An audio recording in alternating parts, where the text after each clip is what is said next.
if you have any questions, feel free to put your hand up and we'll come to you. And please give a warm hand to Sebastian and we'll get started.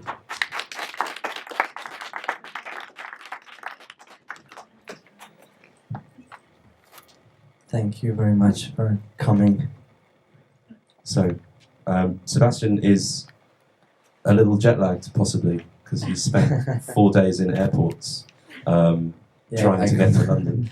I came from Brazil, and I don't even like football. I hate football, but I had to cross the Amazon and a couple of storms and a couple of things. But I'm glad to be here again in London in the summertime. It's beautiful. It's a beautiful city to be in right now. Cool. So let's start with something about you, and then we'll actually sort of go into a little bit of sort of history and the contemporary state of Mexican cinema as it stands. So, how did you first become enraptured with the idea of becoming a filmmaker, and perhaps being and were you conscious of being a Mexican filmmaker, and did you sort of feel any kind of inheritance from that? Well, like it's just because I was born in Mexico, I just immediately became a Mexican filmmaker. That sort of came naturally. But no, I'm the classic boy that from an early age he started making short films with the handycams, the original video cameras. Now you have a video camera on your cell phone and in your pocket, but before you used to have the high-8 video cameras and then I just fell in love with that medium. I just not so much storytelling. I don't like to tell stories. They bore me to death. For me, it was just a combination of pictures and sound and images and sounds coming together and to try to convey an emotion. To me, is more like an emotional state. So. I started just making videos and all that, and then I started working as an editor in Mexico for films. Well, first commercials, and I was a really good editor, so people started calling me, and then production companies started calling me, and then I started editing films. And when I was really young, I was like 25, and I was editing feature-length films in Mexico. And I just had the pacing right, and I knew, and so I met some producers there, and eventually I told them about this idea that I had of this movie that grew from a short film that I had done about the relationship between a man and his body, and just the way I feel, the anxiety I feel of being trapped inside a body and skin and organs and blood and shit and piss and everything else that's inside me. And so that anxiety just led to a short film, which eventually became. I convinced some Mexican producers, really good producers, Mantarraya, which produced all the Carlos Regadas' films, and Amat Escalante's, and all the great films. And eventually, I was there for so long, cutting in the cutting room, that they were like, you seem strange enough. Do you have any idea? Like, do you have ideas? And I said yes, and they supported me, and through the Dutch fund called the Huurbaals, the Holland fund, and some Mexican investors, we made my first film, and now I'm working on my second film. And when you were making Halle, do you see it as being a Mexican story in any sense? I mean, obviously it's kind of filmed and made in Mexico, of course, but does that feature in your head as a film? No, not at all. The Europeans took it that way because Godard used to say, I make films and then I let the critics explain it to me.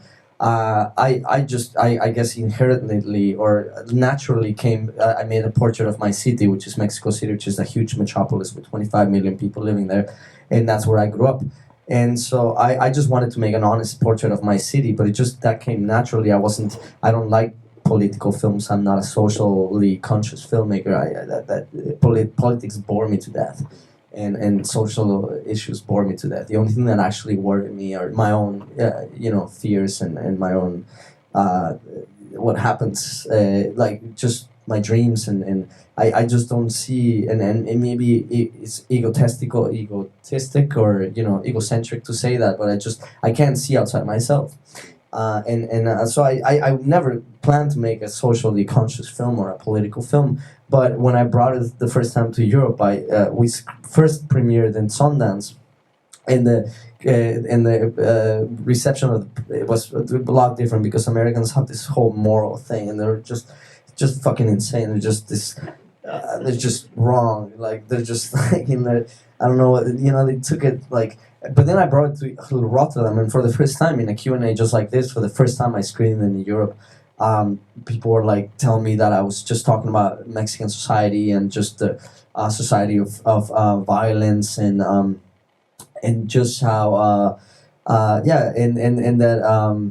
that I had made this conscious Mexican film which I never thought of, and it took me by surprise, and I was like, no, I'm talking about myself. No, what?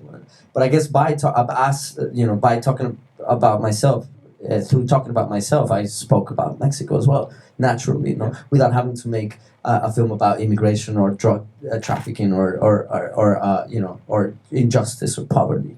It just naturally came this Mexican film, and then that's when I maybe finally realized that I hadn't done a Mexican film. I just wanted to make a personal film. Yeah. And that actually leads quite neatly on to the idea that many people might actually have about Mexican cinema. Most of the stuff that we see in Europe, and especially the UK, I think, is that sort of political stuff that's about violence and people trafficking and drug trafficking. Films by the likes of Escalante and Inarritu. That those are people's perceptions of what Mexican cinema is. How accurate is that in terms of the way that people are actually making movies in Mexico now? How representative are those films, or is what you're doing, the more personal stories, is that more representative of what's really happening in Mexico now? I think it's all representative. I think it's a beautiful thing. I mean, I think we have different kinds of filmmakers. I mean, the only reason why I'm standing here drinking a beer with you here in front of us, these wonderful people in the city of London, just speaks of like a country that is maybe like I told you before, like how I feel about like socially we're doing so badly. I mean, it's a country in political and social ruins. It's at the verge of a civil war. And we have to compensate. I mean, we are the antidote to that. I think eventually, and you don't know that after you intellectualize it, but from all the things that are going wrong in Mexico, something had to come out of it. An orchid, a flower had to come out from the fucking, from the darkness. And it just came naturally. I mean, Mexico, now it's creating all this wonderful not just in film, but in literature and in painting and in installation art and sculptures, and we are. I consider myself part of it. We are the antidote. We are. We had to sort of somehow balance things out because things are so bad socially and politically, and so I guess it's great that you have filmmakers like Amat Escalante you mentioned earlier. He made a film called Eli. And it's a wonderful, amazing and heartbreaking portrait of the situation with the drug lords and the injustice that is going through in the north, especially in the northern part of Mexico. And it's honest as bro. It's like even that's all real. And Diego Quimana's film about the immigrants going through Mexico for the American dream. It's also that's the real brutality, the horror of it. I think he captured it well, same as Amat, no?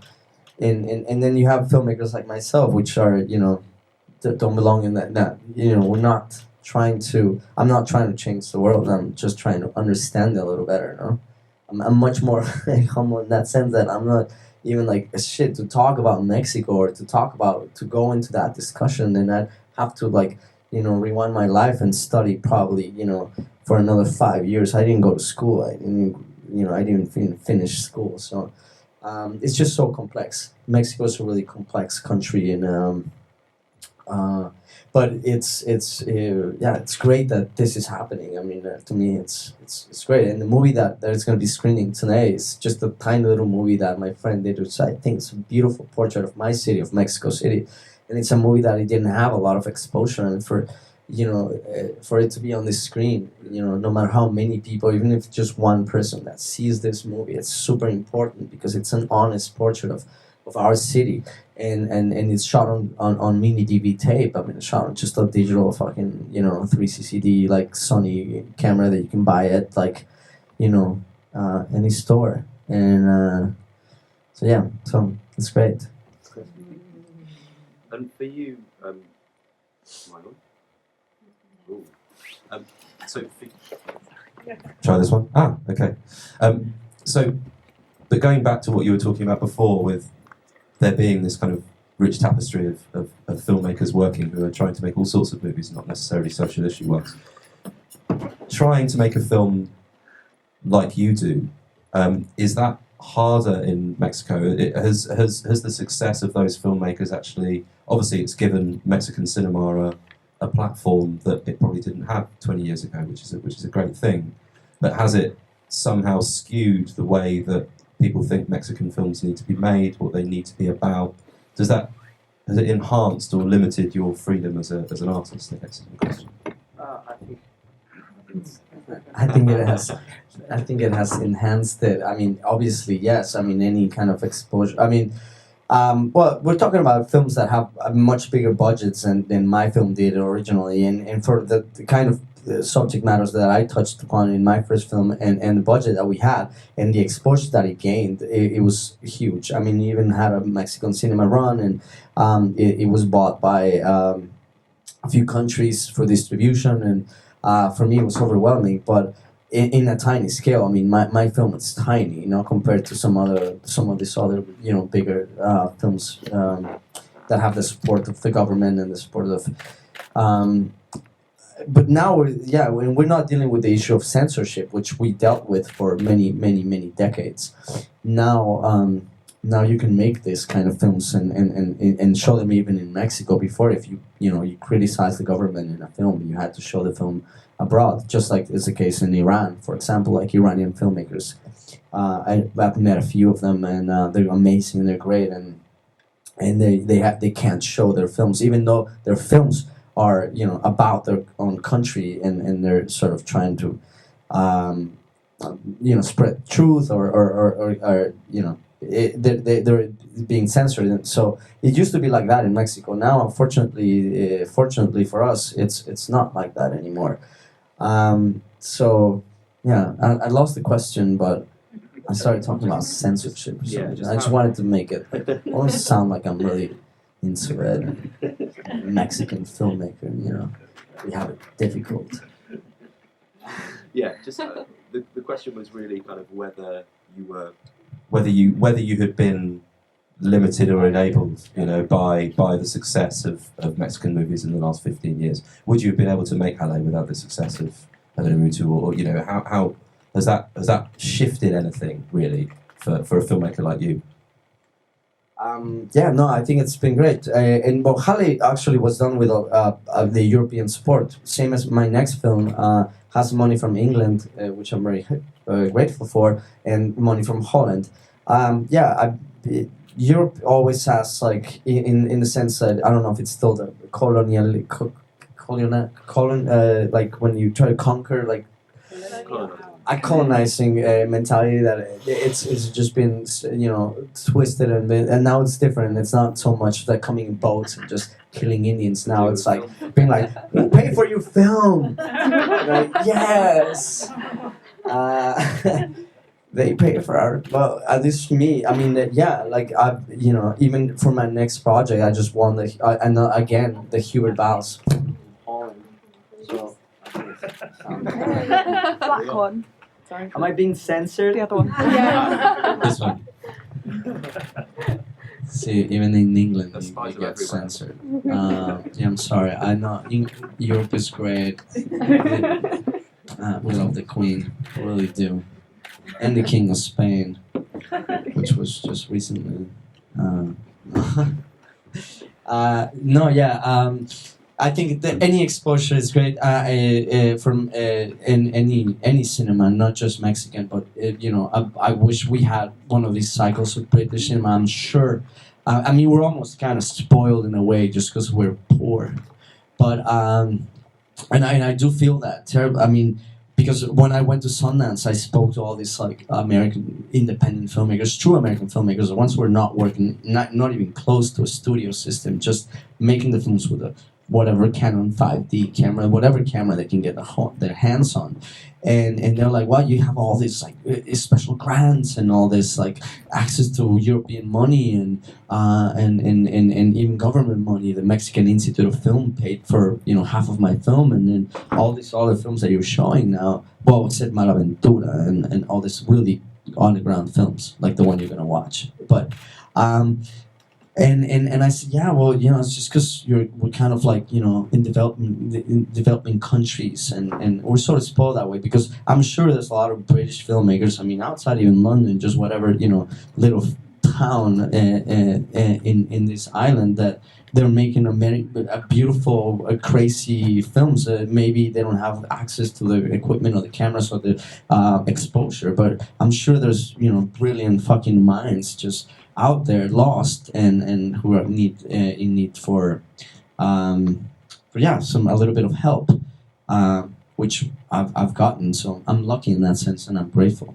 But I wish we had a cycle like this in Mexico. So I wish next year I can bring a bunch of British filmmakers who don't have the exposure internationally or even nationally to show their films there. And touching on the colonizing thing from before, the fact that you have to go to other countries to finance your work. I mean, obviously, to some extent, that's a product of just the way that an international film market and cultural funds kind of operate, and that's just the way the world we're in, and it's like that for a lot of people. But do you see that as being a positive thing, or do you see that as being kind of more about there not being the right level of support for filmmakers actually within Mexico? I mean, how do you respond to that question? No, I think we do have the right kind of. I mean, it's complex, but no, the fact that we're getting money, or that there's these funds available from Europe to support Philippine filmmakers or Vietnamese filmmakers or Indian filmmakers or Colombian filmmakers or Argentinian filmmakers is great. Since your economies are a lot more stable supposedly, but in Mexico there's the Mexican Institute of Filmmaking works really well. If you have like if there's money and there's funds accessible to any filmmaker who can present a decent project. I mean, you have to back it up somehow with just your the right budget and the right team behind. But we basically fund our films through this institute that works with it's a tax subsidy thing, and every time a Mexican buys a beer, like 0.5% of that beer goes through to this fund, or anything that they buy, and this is how we fund our films. And there's some corruption involved, of course, and there's some politics involved, of course, and you have to do some lobbying, and you have to kind of get to know the right people and all that. But for the most part, it works pretty good. I mean, that's how I keep being just a filmmaker in Mexico. I don't have another job. I don't like go back and wait tables or do or work at a bookstore. I just make films. And as well as being a filmmaker, you're also a producer now as well, because you have your own company, Somos Piano. And you talk a little bit about that and what it's actually like to work as an independent producer alongside being a filmmaker, and how easy it is to get interesting left field work made, which is what you want to do, and you've got a couple of projects in there. Yeah, it's not easy. I started a production company with my partner a couple years back after Haley, and this year we're shooting a couple of films in Mexico, feature-length films, and next year we're doing my next film and another film. But it's just it's not easy, but especially because like you say, we do kind of this strange content. I mean, we want to kind of push the envelope of or maybe take cinema away from the constraints of storytelling and try to present the audience with a more original idea. So at least I don't know how original they are, since film, in 100 years of filmmaking, I mean, everything has been done. That's been done in 6,000 years of literature. I mean, I think so. Like we have broad spectrum of amazing stuff, and but definitely we're trying to push the envelope. It's not easy, but we found ways just around and funds and in Europe and we just go present the projects and they see the excitement and we have a little office in Mexico City and there's 5 of us and we're really dedicated and we work every day. We work really hard. Now we're co-producing a film with France, Jan Gonzalez, which is also in competition in this festival with You on the Night. We are co-producing a film with him next year, and like that, like we just go to festivals. Encounters like this are super important. Like you just don't know who you're gonna meet, and you meet and you talk and you get involved, and then somehow. Yeah, I think if you're passionate enough and you find the cracks in the system, or you find the just the way to get the funding, and now we make very small budget films, so that's our secret. I mean, really, if we were to make a fucking epic fucking big film, then there's no way. We make films that are a couple $100,000 films, like just $300,000 films, $500,000 films, so. But is that a liberating thing for you? Not just the question of budget, but the way that you're able to collaborate internationally, perhaps in a way that maybe wasn't possible again 20, 30 years ago. Do you think that actually helps the types of films that are being made in Mexico now to change and to maybe change our idea of what Mexican cinema is or what Mexican cinema can be? Big question. Make sense? Yeah, I do. You want me to go again? Yeah. So, do you find the fact that you can collaborate internationally to be liberating in terms of the types of films that you can make? And do you think that potentially changes the types of films that can and will be made in Mexico? And will that change Mexican cinema in a sense?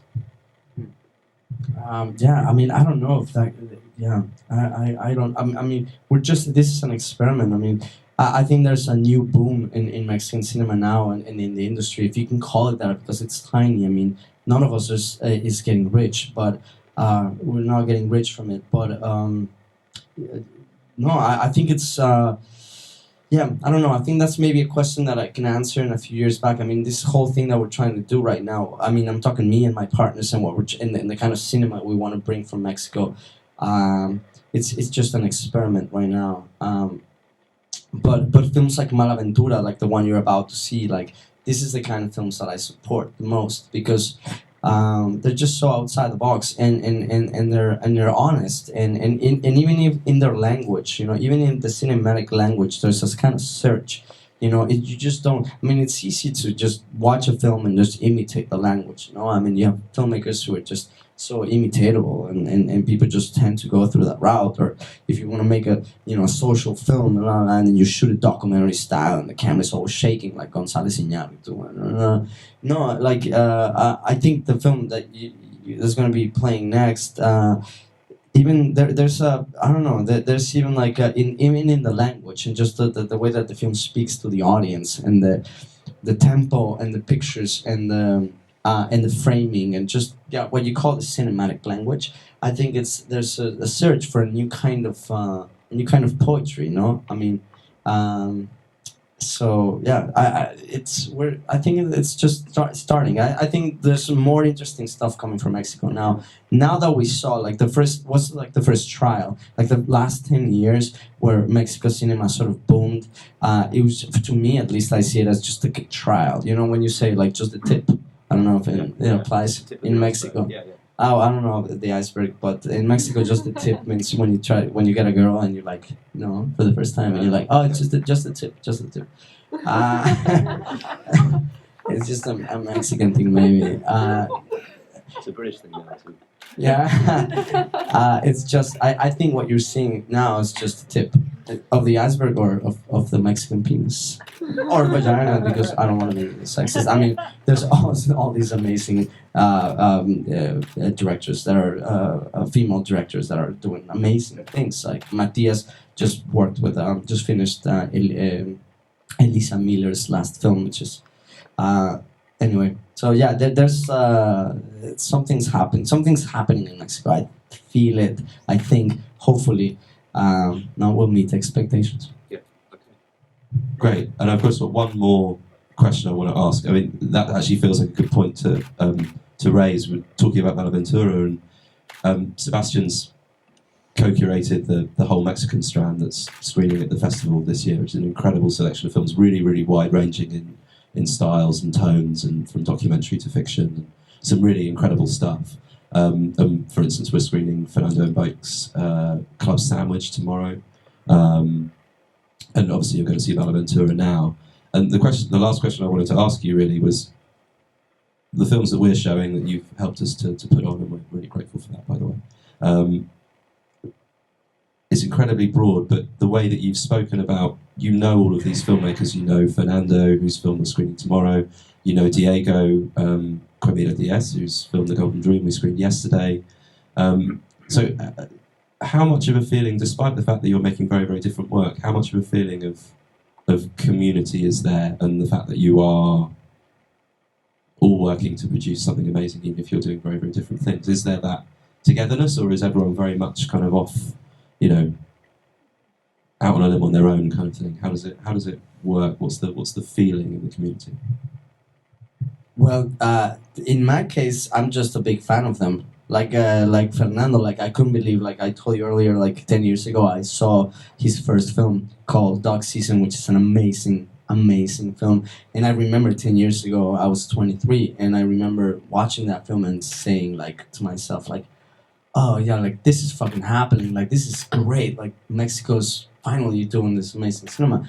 And to me it was just like you know, 10 years after, like being in the same sort of kind of, you know, thingy with him, and him like emailing me and calling me. I'm like, to me, yeah, I'm like a big fan of these guys, and I'm just grateful to be part of, or to be considered part of, like the new Mexican wave. I mean, whatever that means, or if there is such one. I mean, I can't tell you for sure. I mean, I hope there is. I think it's coming now. I think they said it, that there was already a Mexican wave. I think it's starting now. Like tomorrow it starts at 9 in the morning. Is there anyone that you are particularly excited about that you know, that perhaps we wouldn't know already?